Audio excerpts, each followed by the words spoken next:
এর আমার বৌমা, এর নামে চ্যানেল আছে। ও সব রান্না করে, কিন্তু পুরোনো দিনের 2-1টা রান্না আমি দিই। এর লাস্ট রেসিপি দিয়ে খেয়েছি চিতল মাছের মুখটা। ওটা তোমরা দেখে খুব খুশি হয়েছে এবং আমাকে অনেক আদর ভালোবাসা জানিয়েছো। সেই জন্য পুরোনো আবার কিছু জানতে চেয়েছো। আমার বাড়ি আসানসোলে, সেখান থেকে ছেলে বৌমা আমার এই খারকোল পাতা নিয়ে এসেছে। এটা তোমরা কেউ জানো না খেতে। এটাকে কিভাবে কাটতে হয় প্রথমে দেখাই, তারপরে কী করে। এই দেখো পাতাটা কিভাবে ডাল শুদ্ধ খাবে। আগে এটা হাতে একটু তেল মাখিয়ে নেবে, তা না হলে হাতটা একটু চুরি করবে।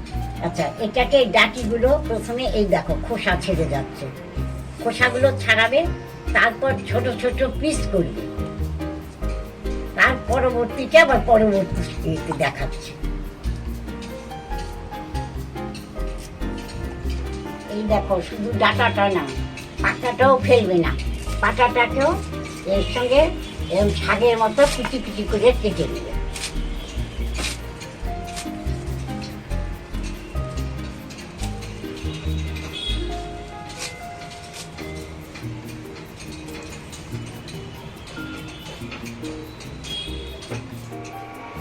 পাতাগুলো তখন কেটে নিলাম, কেটে ভালো করে ধুয়ে এবার এটাকে শুকনো খোলাতে ভাজবো কড়াতে।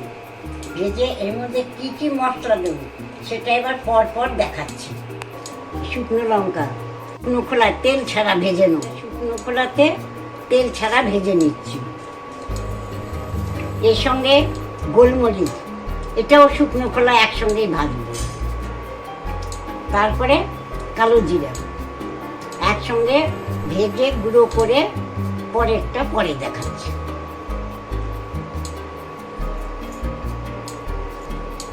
এবার সব মশলাগুলো একসঙ্গে শুকনো খোলাতে একটু ভেজে নিচ্ছি।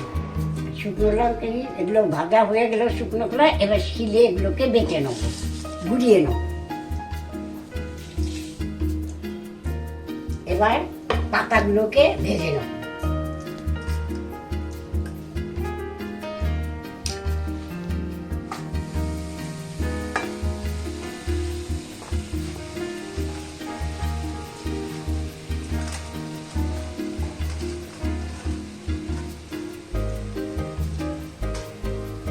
এবার এই খারকোলটা শুকনো খোলাতে ভেজে নিচ্ছি, ভেজে মশলার সঙ্গে এটাকে বেটে নিই। তারপরে এটা পরে দেবো। ওটা ভাজতে দিয়ে শুকনো খোলায় এবার মশলাটা আমি ততক্ষণে গুলিয়ে নিচ্ছি।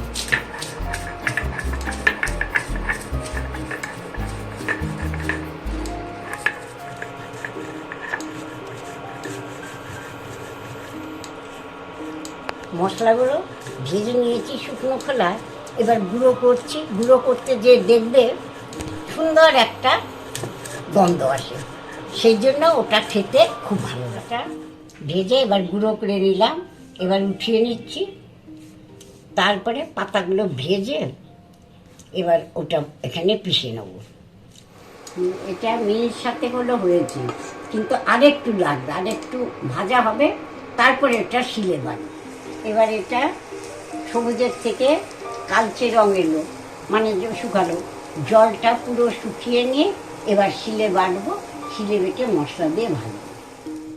এবার শিলে ঢেলে এবার এটাকে পিষবো। এবার শিলে এটাকে বেটে নিচ্ছি,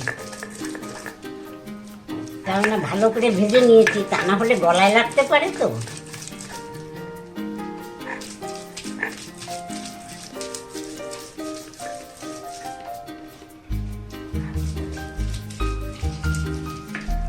এবার আমার এটা পেশা হয়ে গেল, এবার তেল দিয়ে তেলে ভাজবো।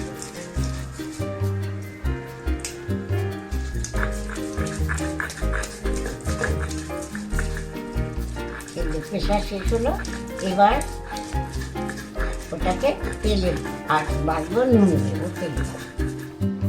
এবার তেল দিলাম, এটা পিষে নিলাম, এবার তেলে ভাজবো।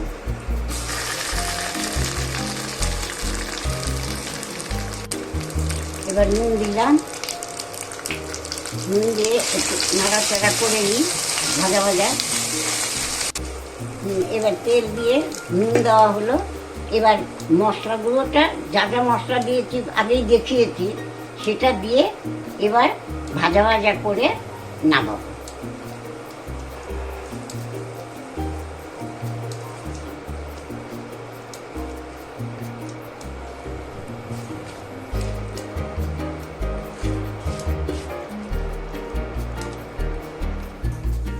এটা হয়ে গেছে, আগে সবুজ ছিল, এখন রংটা কেমন ভাজা ভাজা হওয়ার পরে কালচে হয়ে গেল।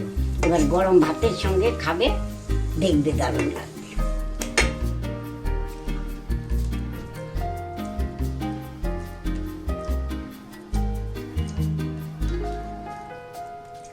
এটা দেখুন সবুজ ছিল যখন কেটেছিলাম।